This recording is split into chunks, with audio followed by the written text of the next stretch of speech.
박정정 브라더스 만나겠습니다. 우리 정두원 전 의원님 어서 오십시오. 네, 안녕하세요. 예, 정태근 전 의원님 어서 오십시오. 네, 안녕하세요. 반갑습니다. 예. 자, 두 분께 항상 MB 관련한 질문을 드리게 돼서 아니 사실 우리 보수가 이야기할 수 있는 그런 이슈들이 굉장히 많은데 당분간 또 이걸 중심으로 여쭙지 않을 수가 없게 됐습니다. 네, 뭐. 예. 자, MB가 이제 감옥에 들어갔습니다. 구치소, 서울 동부구치소에 들어갔는데 영장이 발부됐을 때의 감회가 어떠셨습니까? 아유, 만감이 교차했죠. 잠도 못 이루고요. 그리고 하여간 저희들도 책임이 있거든요. 예. 그러니까 자숙해야 되겠다 그런 생각을 했습니다. 네. 우리 정태근 의원님은? 아니 저는 그날 그 목요일날 밤에 사실은 술을 많이 먹었어요. 그래가지고 2차 자리를 두 군데 옮겨서 술을 먹고 한 11시 반쯤에 이제 택시를 탔는데 예. 거기서 뉴스가 나오더라고요. 그러고 집에 가서 이제 TV를 봤는데 좀 멍하기도 하고 찹찹하기도 하고 지난번에도 말씀드렸지만 예, 저 역시 이제 MB 캠프에서 뭐 깊숙이 일을 했던 사람으로서 국민들에게 죄송하기도 하고 예. 또 한편으로서는 그동안 제가 내뱉었던 말들에 대한 그런 이제 좀 그렇죠. 부담도 네. 없지 않았죠. 예. 그래서 어떤 별로 말씀인데? 뭐 이런저런 얘기 뭐 사실 MB가 재임 때 쓴소리를 한 거는 그건 뭐 당연히 했었어야 되는 건데. 예. 뭐 지금 이 마당에서 이제 두 분이 그렇게 이렇게 앞장서서 저렇게 했다가 방송에서 이제 얘기를 하니까 뭐 좀 부담도 되고. 하여간 그래서 지난 주말 거기다 또 미세먼지까지 와가지고 하여간 별로 네. 기분이 안 좋습니다. 두 분은 이렇게 뭐 사실 이명박 정부 때 쓴말씀 많이 했고 쓴소리하고 직언도 하고 그랬는데 그렇게 해서 결국에는 뭐 나중에는 뭐 효과도 없었죠. 예. 효과도 없었을 그러니까 할 뿐더러 말이 없죠. 두 분의 그 거취도 그렇게 썩 뭐 이렇게 빛나는 자리에 계시진 않았고. 그래도 뭐 저희는 후회는 안 합니다. 예. 그러신 분들도 이렇게 자책감을 가지시는데 가까이 계신 분들 중에는 또 그렇지 않은 분들이 있는 것 같아서 뭐 MB가 지금도 뭐 별 문제 없다. 뭐 아주 그분은 훌륭한 분이다. 이렇게 말씀하는 분들이 있어가지고. 그분들은 잘 모르고요. 잘 몰라서 하는 얘기입니까? 애써 태어난 척하는 거죠. 이재호 전 의원께서는 뭐 아직도 뭐가 문제가 있느냐. 뭐 형님한테 카드 빌려준 격이다. 이렇게 다스 문제를 평가하던데. 제가 알기로는 이재호 선배님은요 MB 앞에서 절대 쓴소리를 못 하시는 분이에요. 왜 그럴까요? 그분이 또 한때 민주화운동 또 투사였고. 저도 모르겠어요. 저희들한테 와서는 큰 소리 빵빵 치다가도요. 예. MB한테 가서는 절대 싫은 소리 안 하시는 분이에요. 근데 지금 어쨌든 의리를 지키는 모습은 그건 나쁘진 않죠. 의리를 근데 지키는 그분이 모습. 의리 지키는 모습은 처음 본 것 같아요. 처음 보신 것 같아요. 그건 너무 지나친 얘기 아니에요. 욕을 내들어서 의리를 지킨다. 알겠습니다. 자, 이명박 전 대통령이 이제 서울 동부구치소에 수감이 됐는데 옥중 조사를 거부했습니다. 어제 검찰에서 사람을 보내서 2시간 설득해서 조사를 하려고 했는데 2시간 동안 거부했고 끝내 돌아왔습니다. 이 검사들이. 표면적인 이유는 이제 주변 가족을 포함해서 주변에 너무 광범위하게 불러들인다는 거하고 또 하나는 이제 피의 사실을 고의적으로 유출한다는 건데. 불만 표시. 그런 것도 문제는 있죠. 근데 정작 의식하는 거는 뭐냐면 지금 수사가 확대가 되잖아요. 사자방 수사를 하겠다. 제1롯데월드도 하겠다.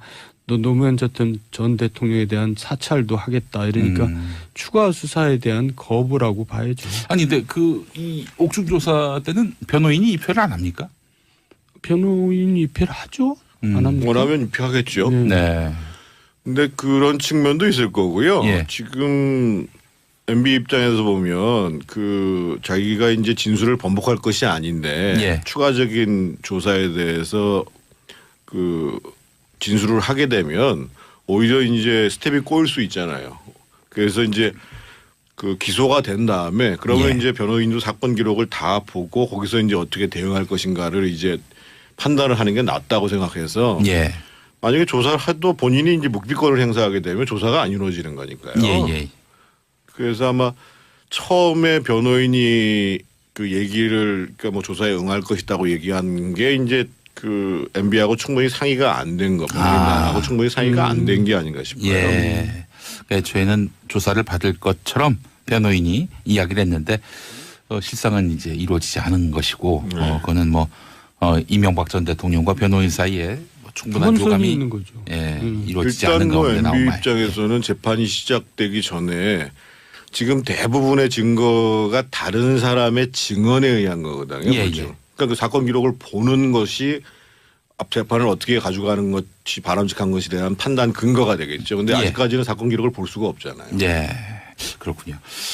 박근혜 전 대통령 학습 효과라는 말도 나옵니다. 그래도 박 전 대통령은 지금 법원 재판을 거부하고 있지만 검찰 조사는 그래도 나름대로 성의 있게 받은 걸로 알고 있는데 오히려 MB는 반대로 법정에서는 적극적으로 재판에 임할 가능성이 큽니다. 그래서 예. 제가 보기에는 MB 재판이 박근혜 재판보다 더 길어질 가능성도 있습니다. 근데 행보를 보면은 훨씬 이명박 전 대통령이 합리적입니다. 사실 판단은 법원에서 하는 건데 검찰은 자기에게 여죄가 있는지 계속 들여다보고 있는 존재고 기왕이면은 법원 가서 자신의 무죄라면은 무죄를 소명해야 될 텐데 박근혜 전 대통령은 어떻게 검찰 조사는 열심히 받고 법원 이 재판은 이렇게 불성실하게 받는지. 박근혜 전 대통령은 좀 현실 감각이 떨어졌어요. 내가 봐도 처음에 이렇게 태도를 보면은 무죄가 될 거라고 생각하고 모든 사건에 임했잖아요.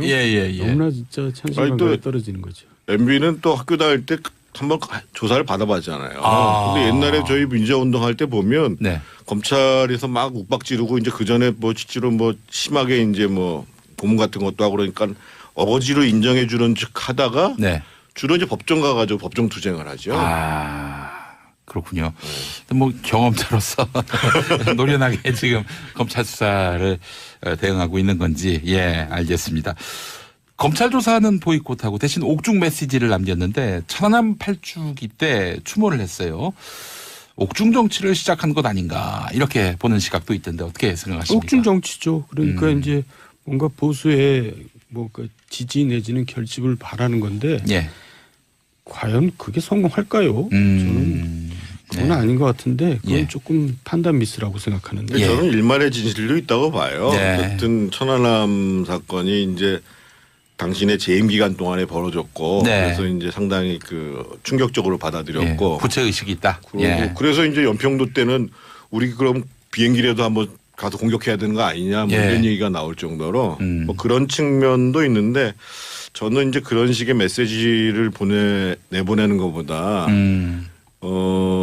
재판도 물론 있고 하긴 합니다만 좀 이명박 전 대통령께서 그 옥중에서 진솔하게 어디다 보여주라는 것이 아니고 회고의 시간을 갖는 것이 오히려 더 도움이 되지 않겠는가 뭐 이런 생각도 좀 해봅니다.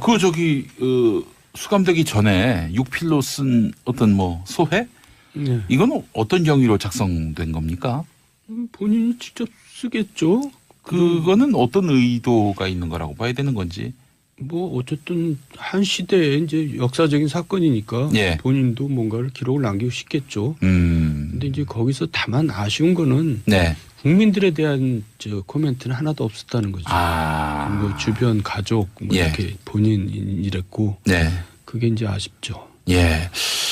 사실 지금 여당 지지자분들 가운데 상당수 분들은 천안함 그 사건과 관련해서 폭침 맞나? 이렇게 의구심을 갖는 분들이 있습니다. 두 분은 어떻게 생각하십니까? 굉장히 민감한 문제긴 한데 요즘 다시 또 뭐 공영방송에서 재조명하려고도 하고 있고요. 저는 이미 일단 된 거라고 생각합니다. 북한의 폭침으로? 그럼요. 그걸 또 뭐 지금 와서 뭐 다시 조사할 수도 없고 조사해본들 뭐가 바뀌겠어요? 아니 저는 그 뭐 의혹을 갖고 계신 분들이 의혹을 제기하는 건 좋은데 이미 이제 그 폭침이란 사실에 대해서 뭐 만약에 근본적으로 무슨 새로운 증거가 나오지 않았다 이렇게 그런 상황이 아니라고 그러면 사실은 문제 제기하는 게 별로 바람직하지 않다고 봅니다. 알겠습니다. 뭐 새로 드러난 뭐 애초에 판단을 뒤집을 그런 뭐 정황이나 증거가 없다. 이런 말씀이시군요. 알겠습니다. 오늘 그 뭐 여쭤보려고 한 건 아니고 자 곧바로 이제 이 보수 야권 6.13 지방선거 앞둔 인물난을 엮고 있는 보수 야권 이야기 한번 해보도록 하겠습니다. 너무 늦었다면서 김병준 국민대 명예교수가 서울시장 불출마 입장을 밝혔습니다. 자유한국당에서 영입 제안이 간 모양이죠, 이분한테? 하긴 했죠. 그분밖에는 이제 뭐 남아 있는 사람이 없는 것 같은데요. 아, 그래요? 이분마저도 이제 거부를 했죠. 네. 이제 시장 후보가 없는 겁니다. 근데 재밌는 거는 예. 그러니까 중진들이 홍준표 대표한테 그러면 대표라도 나가야 되는 거 아니냐. 아, 사실 대표라도. 그 말은 중진들이 할 수가 있죠. 왜냐하면 예. 제1야당이 서울시장 후보를 못 낸다는 것은 제1야당으로서의 존재가 없어지는 거거든요. 예. 그러니까 근데 홍준표 대응은 뭐냐면 나를 음해한다. 그러니 이 사람들을 나중에 총선 때 험지로 차출해야겠다. 그러니까 도대체 뭔 얘기들을 하고 있는지 예. 아니 서울시장 출마라는 게 왜 음해가 되는 거고 또 총 대표가 뭐 누구를 차출을 막 합니까? 이거는 무슨 제왕적 총재도 아니고 무슨 조폭 총재 같기도 하고. 요즘 제왕적 그러니까 대통령제 문제 삼으시죠. 제가 볼 때는 뭐 개콘 드라마를 보는 것 같기도 하고. 그 김병준 교수가 너무 늦었다고 얘기하는 거는 정확한 지적이고요. 너무 늦은 정도가 아니라 정말 늦었습니다. 뭐가 늦었다는 겁니까? 그 늦은 것뿐만 아니라 사실은 전략도 전혀 없는 건데 이 우파 정당 보수 정당의 지난 그 한 20년 넘게 과정들을 보면은요. 세 번의 공천을 통해 가지고 성공하고 세 번의 공천을 통해서 지금 이 모양 이 꼬라지가 된 거거든요. 예. 예를 들면 그 96년도 한참 전 얘기죠. 예. YS가 지방선거에서 지고 나니까 오래전부터 공천을 준비해 가지고 96년 선거 때 1996년 선거 얘기하는 겁니다. 그때 예를 들면 좌파에서도 데리고 그때 이재호 김문수 이런 사람이 들어오잖아요. 그렇습니다. 그리고 뭐 홍준표 같이 이제 뭐 새로운 참신한이 뭐 최현희 이런 사람들 데려오고. 예. 그래서 96년 선거를 성공해요. 그리고 이제 2000년도 선거 때는 이회창 총재가 그 당시에 이제 윤여준 책사하고 홍성호 민권 변호사를 동원해 가지고 예. 김윤환 이런 사람들을 날리고 저 같은 운동권도 갖다 대다 쓰잖아요. 예. 그리고 이제 2004년도에는 천막당사 시절에는 박근혜가 아예 공천에 관여 안 합니다. 그래서 이제 그때 공천에 주로 많이 관여했던 게 김문수 그리고 비례대표는 박세일. 이렇게 해서 세 번의 성공하죠. 예. 근데 이제 2008년도 선거에는 소위 이제 친박 학살을 하고 예. 2012년 총선에서는 친이를 학살을 하고 2016년 선거에서는 진박을 감별하고 이렇게 해서 망하는 거거든요. 예. 그래서 공천이라는 것 영입이라는 거는 상당히 준비되고 그 전략적 기조하에서 하는 건데 예. 그리고 그분들한테 응분의 이제 자리도 보장해 주는 거고 아무 생각 없다가 지금 늦게 와서 사람을 못 구하니까 당신도 나가봐라 누구도 나가봐라 이렇게 얘기하고 어제 또 제가 기자들한테 얘기 들어보니까 뭐 급기야 김문수 지사 얘기도 나오고 또는 뭐 그 누구죠 무슨 비례대표 전희경인가요? 네. 전희경 의원이라고 예. 무슨 자유 뭐 연합했다는 분. 그 자유기업원 사무총장 했나 그랬을 그분도 겁니다. 얘기가 나오고 그 그런데요. 양반도 지금 서울시장 후보로. 기자들한테 얘기가 들은 얘기예요. 그래요? 네. 보수의 투사로 이렇게 해가지고. 그냥 뭐 아무나 나가면 되나? 배현진 아나운서가 훨씬 더 중량감이 있지 않을까 하는 생각도 드는데. 예, 알겠습니다. 그러니까 기본적으로 준비도 안 한 거고 네. 전략도 없었고 그리고 지금 새로 영입하고자 하는 사람들에 대해서 영입을 하려고 그러면 정말 당이 혼연일체가 돼서 선거를 치르겠다는 약속. 예. 지고 난 다음에 토사북팽을 하는 것이 아니라 더 좋은 그 역할을 할 수 있도록 하는 배려. 뭐 이런 게 없으니까. 안 예. 그러니까 지금 이렇게 해야 돼요. 지금 비상시국이거든요. 야당 입장에서는. 예. 그러면 홍준표 대표는 이제 일선에서 물러나고 네. 뭐 김병준 교수 훌륭한 분입니다. 그런 네. 분을 뭐 비대위원장으로 영입해서 당신이 알아서 공천해봐라. 예. 이렇게 하면 사람들이 오기도 하죠. 그거보다는 저는요. 예. 홍준표 대표가 예를 들면은요. 예. 서울 지역 같은 경우에 김용태 의원 보러 당신 출마해라. 그래서 20% 이상만 득표하면 예. 내가 이번 다음 전당대회 안 나고 당신을 대표로 밀겠다. 예. 이렇게 약속하면은 나경원이나 김용태가 안 나갈 이유가 없잖아요. 그런데 이제 지금 당에서 벌어지고 있는 일은 뭐냐면 네.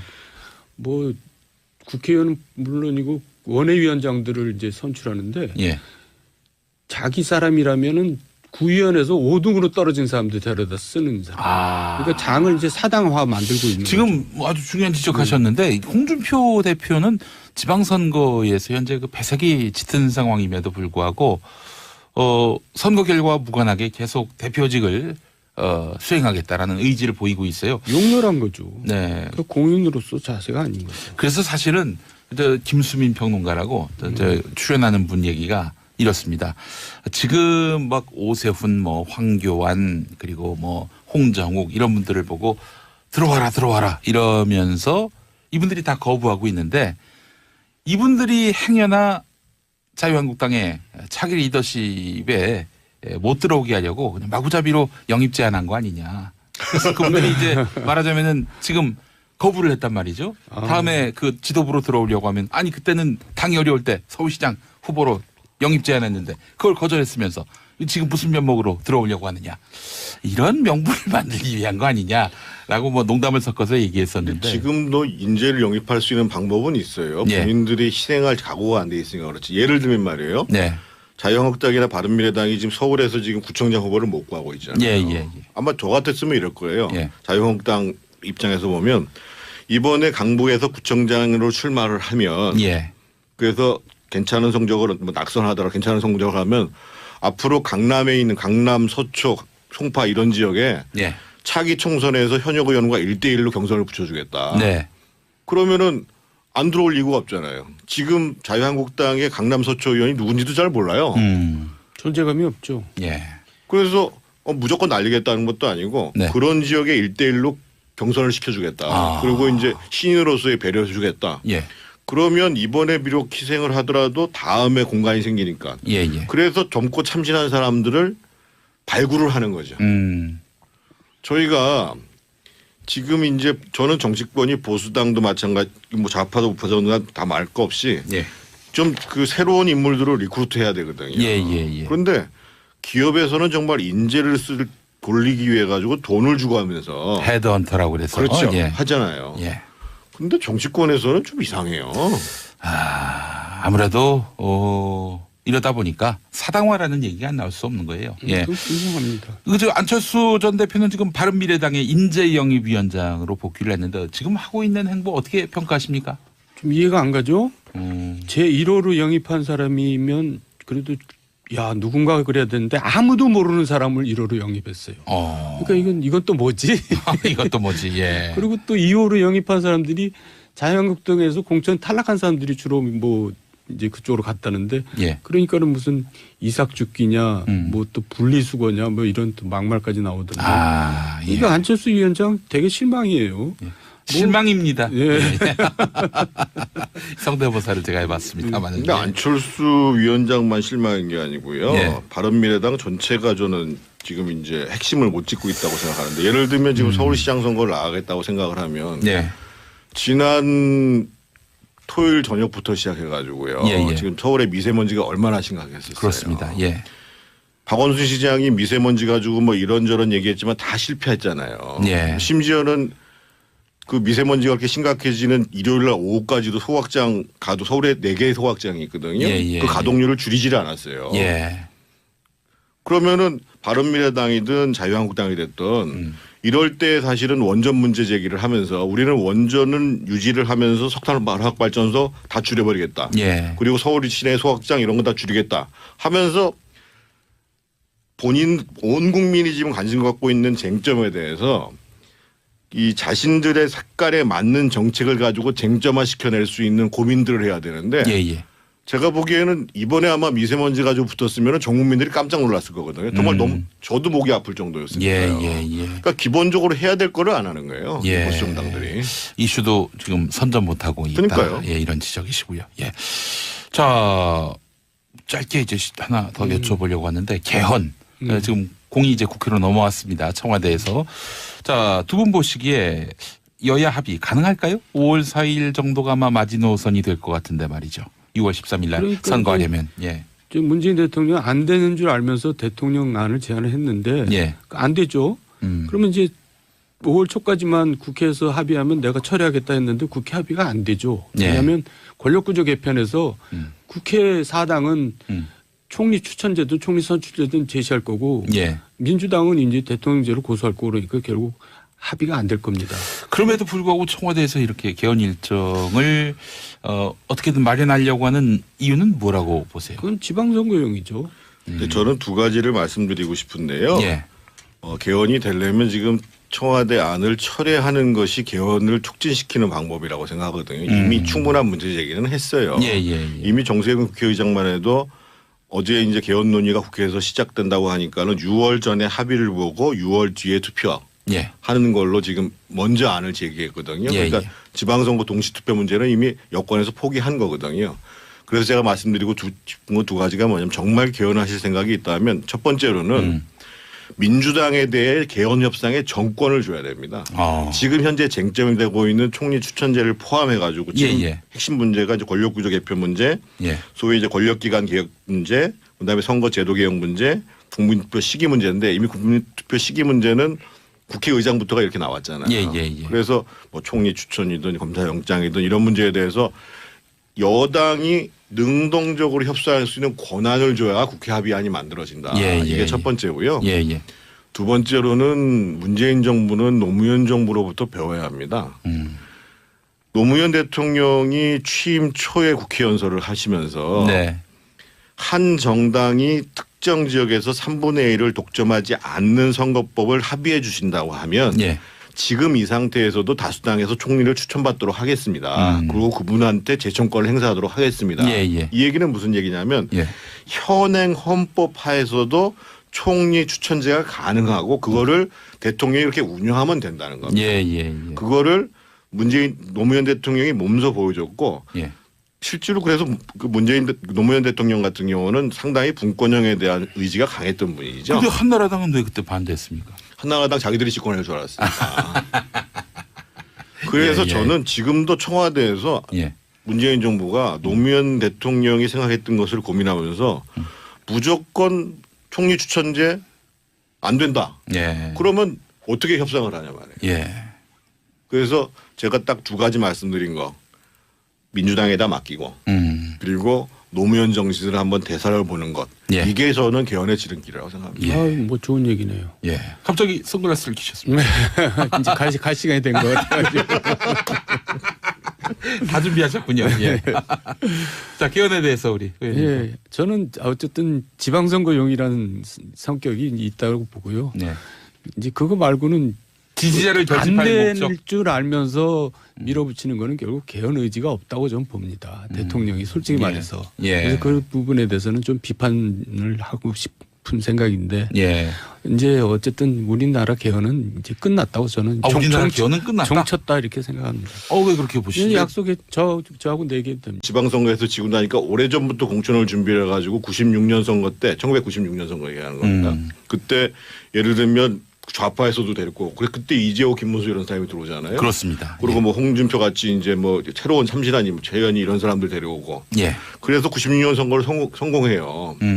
그리고 이제 2000년도 선거 때는 이회창 총재가 그 당시에 이제 윤여준 책사하고 홍성호 인권 변호사를 동원해 가지고 예. 김윤환 이런 사람들을 날리고 저 같은 운동권도 갖다 대다 쓰잖아요. 예. 그리고 이제 2004년도에는 천막당사 시절에는 박근혜가 아예 공천에 관여 안 합니다.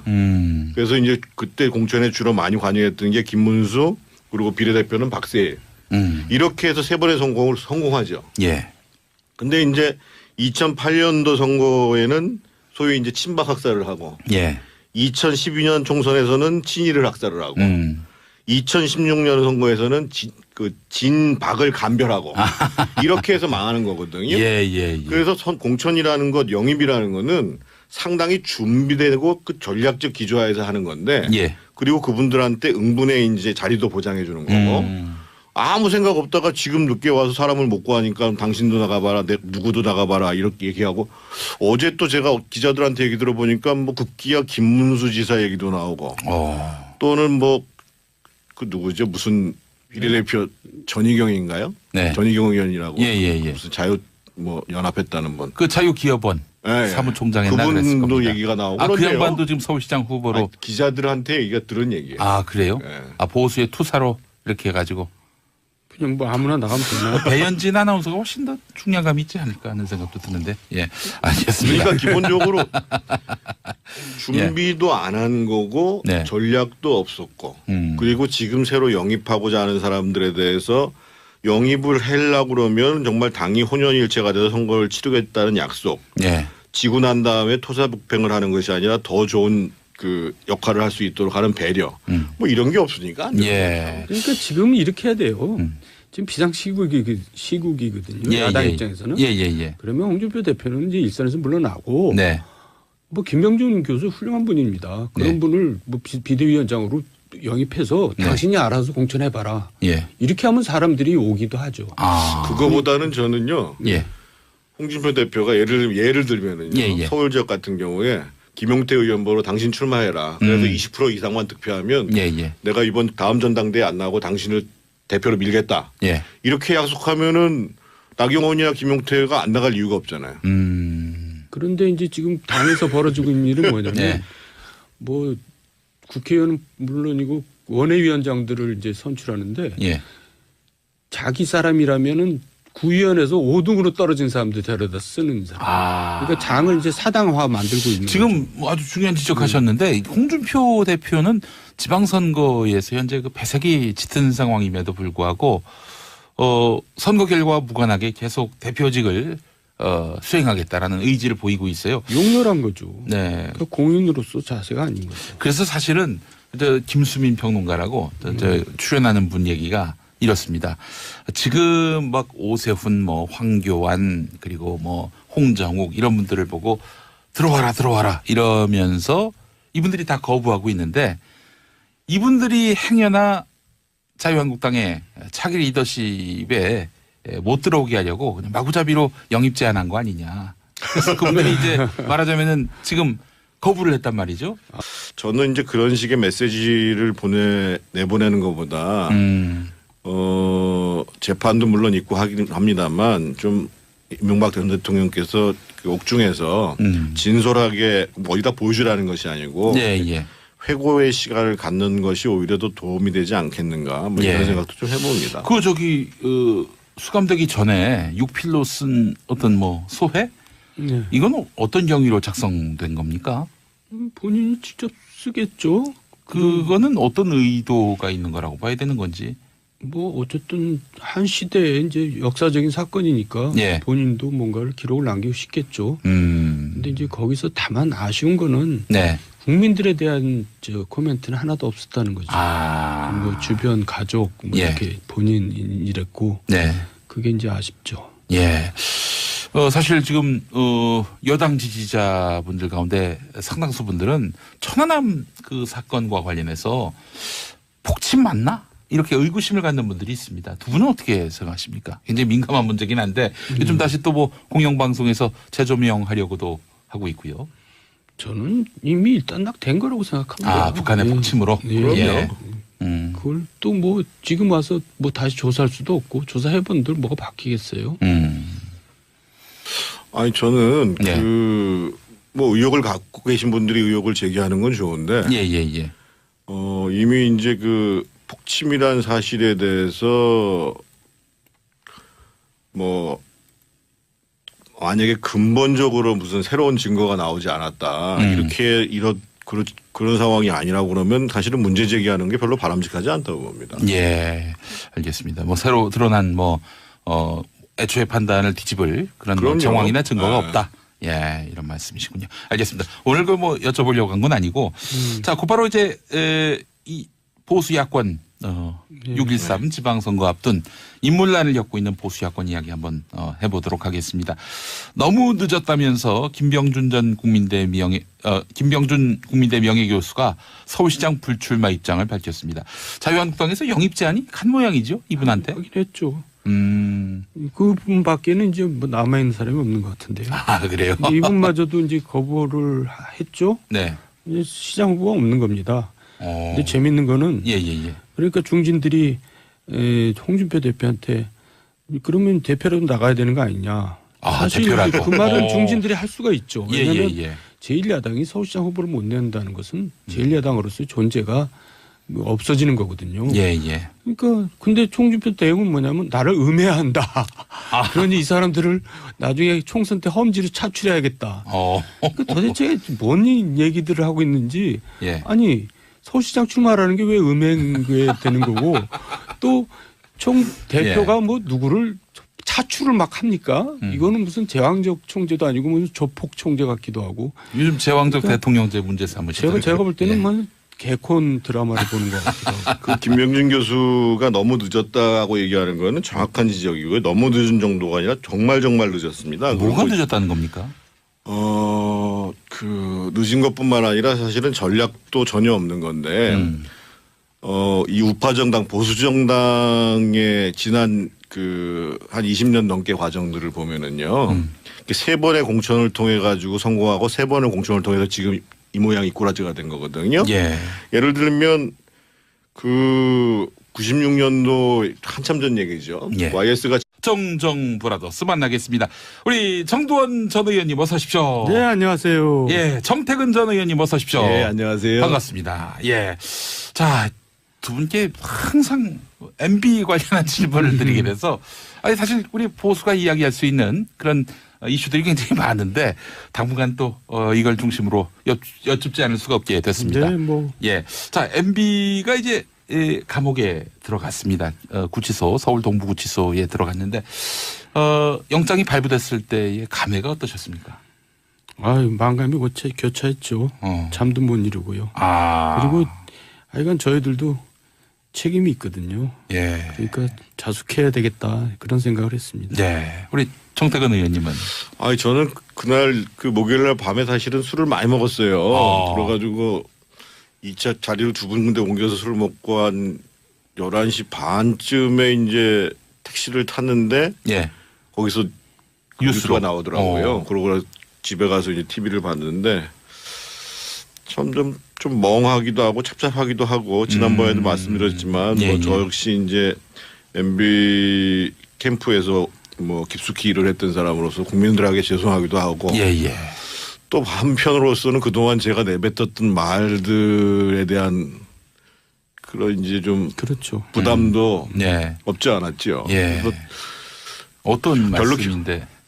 뭐 이런저런 얘기 뭐 사실 MB가 재임 때 쓴소리를 한 거는 그건 뭐 당연히 했었어야 되는 건데 뭐 지금 이 마당에서 이제 두 분이 그렇게 이렇게 앞장서서 저렇게 했다가 방송에서 이제 얘기를 하니까 뭐 좀 부담도 되고 하여간 그래서 지난 주말 거기다 또 미세먼지까지 와가지고 하여간 별로 네. 기분이 안 좋습니다.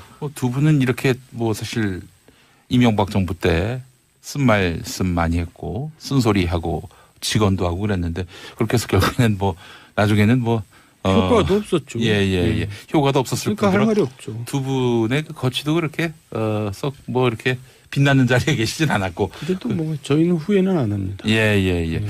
그러신 분들도 이렇게 자책감을 가지시는데 가까이 계신 분들 중에는 또 그렇지 않은 분들이 있는 것 같아서 뭐 MB가 지금도 뭐 별 문제 없다. 뭐 아주 그분은 훌륭한 분이다. 이렇게 말씀하는 분들이 있어가지고. 그분들은 잘 모르고요. 잘 몰라서 하는 얘기입니까? 애써 태어난 척하는 거죠. 이재호 전 의원께서는 뭐 아주 아직도 그 뭐가 문제가 있느냐. 뭐 형님한테 카드 빌려준 여기다. 이렇게 다스 문제를 평가하던데. 제가 알기로는 이재호 선배님은요 MB 앞에서 절대 쓴소리를 못 하시는 분이에요. 왜 그럴까요? 그분이 또 한때 민주화운동 또 투사였고. 저도 모르겠어요. 저희들한테 와서는 큰 소리 빵빵 치다가도요. 예. MB한테 가서는 절대 싫은 소리 안 하시는 분이에요. 근데 지금 어쨌든 의리를 지키는 모습은 그건 나쁘진 않죠. 근데 그분이 의리 지키는 모습은 처음 본 것 같아요. 이야, 처음 보신 것 같아요. 그건 너무 지나친 얘기 아니고. 요 근래 들어서 의리를 지킨다. 알겠습니다. 자, 이명박 전 대통령이 이제 서울 동부구치소에 수감이 됐는데 옥중 조사를 거부했습니다. 어제 검찰에서 사람을 보내서 2시간 설득해서 조사를 하려고 했는데 2시간 동안 거부했고 끝내 돌아왔습니다. 이 검사들이. 근본적인 이유는 이제 주변 가족을 포함해서 주변에 너무 광범위하게 불러들인다는 거하고 또 하나는 이제 피의 사실을 고의적으로 유출한다는 건데. 불만 표시. 그런 것도 문제는 있죠. 근데 정작 의식하는 거는 뭐냐면 지금 다음에 그 지도부로 들어오려고 하면 아니 그때는 당이 어려울 때 서울시장 후보로 영입 제안했는데 그걸 거절했으면서 지금 무슨 면목으로 들어오려고 하느냐. 이런 명분을 만들기 위한 거 아니냐라고 뭐 농담을 섞어서 얘기했었는데. 지금도 인재를 영입할 수 있는 방법은 있어요. 예. 본인들이 희생할 각오가 안 돼 있으니까 그렇지. 예를 들면 말이에요. 네. 자유한국당이나 바른미래당이 지금 서울에서 지금 구청장 후보를 못 구하고 있잖아요. 예. 아마 저 같았으면 이럴 거예요. 예. 자유한국당 입장에서 보면 이번에 강북에서 구청장으로 출마를 하면 예. 그래서 괜찮은 성적을 뭐 낙선하더라도 괜찮은 성적을 하면 앞으로 강남에 있는 강남, 서초, 송파 이런 지역에 예. 차기 총선에서 현역 의원과 1대1로 경선을 붙여주겠다. 네. 그러면은 안 들어올 이유가 없잖아요. 지금 자유한국당의 강남 서초 의원이 누군지도 잘 몰라요. 존재감이 없죠. 예. 그래서 무조건 날리겠다는 것도 아니고 네. 그런 지역에 1대1로 경선을 시켜주겠다. 그리고 이제 신인으로서의 배려해 주겠다. 예. 그러면 이번에 비록 희생을 하더라도 다음에 공간이 생기니까. 예. 그래서 젊고 참신한 사람들을 발굴을 하는 거죠. 저희가 지금 이제 저는 정치권이 보수당도 마찬가지 뭐 좌파도 우파도 다 말 거 없이 예. 좀 그 새로운 인물들을 리크루트해야 되거든요. 예. 그런데 기업에서는 정말 인재를 돌리기 위해 가지고 돈을 주고 하면서 헤드헌터라고 그래서. 그렇죠. 예. 하잖아요. 예. 근데 정치권에서는 좀 이상해요. 아무래도 이러다 보니까 사당화라는 얘기가 나올 수 없는 거예요. 예. 분명합니다. 그저 안철수 전 대표는 지금 바른미래당의 인재영입위원장으로 복귀를 했는데 지금 하고 있는 행보 어떻게 평가하십니까? 좀 이해가 안 가죠? 제 1호로 영입한 사람이면 그래도 야 누군가가 그래야 되는데 아무도 모르는 사람을 1호로 영입했어요. 그러니까 이건 또 뭐지? 이것도 뭐지? 예. 그리고 또 2호로 영입한 사람들이 자유한국당에서 공천 탈락한 사람들이 주로 뭐 이제 그쪽으로 갔다는데 예. 그러니까는 무슨 이삭죽기냐 뭐 또 분리수거냐 뭐 이런 또 막말까지 나오던데. 예. 이거 안철수 위원장 되게 실망이에요. 예. 실망입니다. 예. 성대모사를 제가 해봤습니다. 근데 안철수 위원장만 실망인 게 아니고요. 예. 바른미래당 전체가 저는 지금 이제 핵심을 못 짚고 있다고 생각하는데 예를 들면 지금 서울시장 선거를 나가겠다고 생각을 하면 예.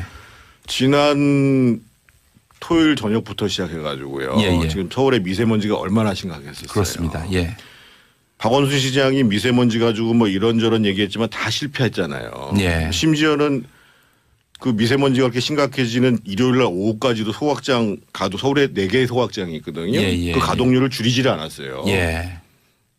그러면은 바른미래당이든 자유한국당이 됐든 이럴 때 사실은 원전 문제 제기를 하면서 우리는 원전은 유지를 하면서 석탄화학 발전소 다 줄여버리겠다. 예. 그리고 서울 시내 소각장 이런 거 다 줄이겠다 하면서 온 국민이 지금 관심 갖고 있는 쟁점에 대해서 이 자신들의 색깔에 맞는 정책을 가지고 쟁점화 시켜낼 수 있는 고민들을 해야 되는데 예.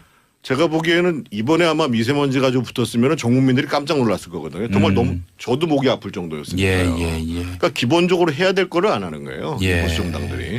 이슈도 지금 선점 못하고 있다. 그러니까요. 예, 이런 지적이시고요. 예. 자, 짧게 이제 하나 더 여쭤보려고 하는데 개헌.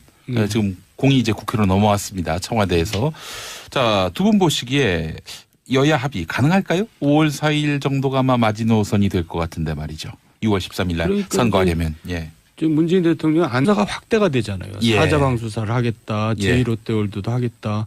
또 노무현 전 대통령에 대한 사찰도 하겠다. 이러니까 추가 수사에 대한 거부라고 봐야죠. 아니 근데 이 옥중조사 때는 변호인이 입회를 안 합니까? 변호인 입회를 하죠? 안 합니까? 원하면 입회하겠죠. 네. 근데 그런 측면도 있을 거고요. 예. 지금 MB 입장에서 보면 그 자기가 이제 진술을 번복할 것이 아닌데 예. 추가적인 조사에 대해서 그 진술을 하게 되면 오히려 이제 스텝이 꼬일 수 있잖아요. 그래서 이제 그 기소가 된 다음에 그러면 예. 이제 변호인도 사건 기록을 다 보고 거기서 이제 어떻게 대응할 것인가를 이제 판단을 하는 게 낫다고 생각해서 예. 만약에 조사를 해도 본인이 이제 묵비권을 행사하게 되면 조사가 안 이루어지는 거니까요. 예. 그래서 아마 처음에 변호인이 그 얘기를 그러니까 뭐 조사에 응할 것이다고 얘기한 게 이제 그 MB하고 충분히 상의가 안 된 거, 법무부하고 충분히 상의가 안 된 게 아닌가 싶어요. 예. 애초에는 조사를 받을 것처럼 변호인이 이야기를 했는데 실상은 이제 이루어지지 않은 것이고 그거는 뭐 이명박 전 대통령과 변호인 사이에 뭐 충분한 교감이 있는 거죠. 이루어지지 일단 않은 뭐 가운데 나온 MB 말. 입장에서는 재판이 시작되기 전에 지금 대부분의 증거가 다른 사람의 증언에 의한 거거든요. 예, 그렇죠? 예. 그러니까 그 사건 기록을 보는 것이 앞 재판을 어떻게 가져가는 것이 바람직한 것에 대한 판단 근거가 되겠죠. 근데 예. 아직까지는 사건 기록을 볼 수가 없잖아요. 네, 그렇군요. 박근혜 전 대통령 학습 효과라는 말도 나옵니다. 그래도 박 전 대통령은 지금 법원 재판을 거부하고 있지만 검찰 조사는 그래도 나름대로 성의 있게 받은 걸로 알고 있는데 오히려 MB는 반대로 법정에서는 적극적으로 재판에 임할 가능성이 큽니다. 그래서 예. 제가 보기에는 MB 재판이 박근혜 재판보다 더 길어질 가능성도 있습니다. 근데 행보를 보면은 훨씬 이명박 전 대통령이 합리적입니다. 판단은 법원에서 하는 건데 검찰은 자기에게 여죄가 있는지 계속 들여다보고 있는 존재고 기왕이면은 법원 가서 자신의 무죄라면은 무죄를 소명해야 될 텐데 박근혜 전 대통령은 어떻게 검찰 조사는 열심히 받고 법원 이 재판은 이렇게 불성실하게 받는지. 박근혜 전 대통령은 좀 현실 감각이 떨어졌어요. 내가 봐도 처음에 이렇게 태도를 보면은 무죄가 될 거라고 생각하고 모든 사건에 임했잖아요. 너무나 진짜 현실 감각이 떨어지는 거죠. MB는 또 학교 다닐 때 한번 조사를 받아봤잖아요. 근데 옛날에 저희 민주화운동 할 때 보면 검찰에서 막 욱박지르고 이제 그 전에 뭐 실제로 뭐 심하게 이제 뭐 고문 같은 것도 하고 그러니까 어거지로 인정해 주는 척 하다가 주로 이제 법정 가가지고 법정 투쟁을 하죠. 그렇군요. 뭐 경험자로서 노련하게 지금 검찰 수사를 대응하고 있는 건지 알겠습니다. 검찰 조사는 보이콧하고 대신 옥중 메시지를 남겼는데 천안함 8주기 때 추모를 했어요. 옥중 정치를 시작한 것 아닌가 이렇게 보는 시각도 있던데 어떻게 생각하십니까? 옥중 정치죠. 그러니까 이제 뭔가 보수의 뭐그 지지 내지는 결집을 바라는 건데 과연 그게 성공할까요? 저는 그건 아닌 것 같은데 그건 조금 판단 미스라고 생각하는데 저는 일말의 진실도 있다고 봐요. 어쨌든 천안함 사건이 이제 당신의 재임 기간 동안에 벌어졌고 그래서 이제 상당히 그 충격적으로 받아들였고 부채 의식이 있다. 그래서 이제 연평도 때는 우리 그럼 비행기라도 한번 가서 공격해야 되는 거 아니냐 뭐 이런 얘기가 나올 정도로 뭐 그런 측면도 있는데